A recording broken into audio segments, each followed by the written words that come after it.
In today's video, I'm going to teach you how to add a calculator in Notion. This is a simple trick that can make your workspace a lot more powerful, especially if you like doing quick calculations without leaving your notes or dashboards. First, go ahead and open the Notion page where you want to add your calculator. This can be any page, a personal dashboard, a study notes page, a budgeting page, or even a project management space. Just make sure you're in edit mode so you can make changes to the content on that page. Once your page is open, click into an empty line and start typing the word embed. In Notion, you can do this either by typing a slash, then the word embed, or by simply starting to type embed and selecting the embed option that appears in the menu. This tells Notion that you want to insert content from another website directly into your page.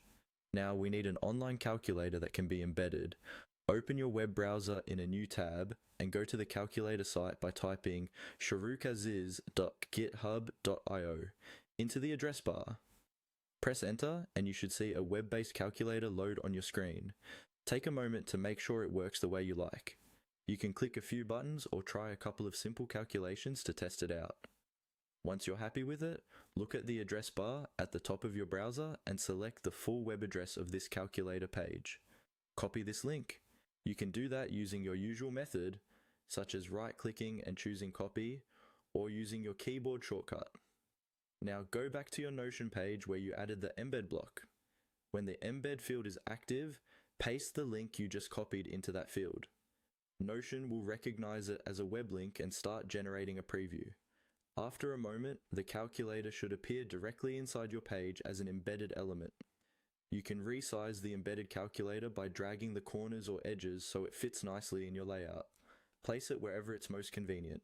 For example, beside your notes or underneath a table where you track numbers. From now on, you can use this calculator inside Notion without switching apps or tabs. That's all you need to do to add a working calculator to Notion using an embed.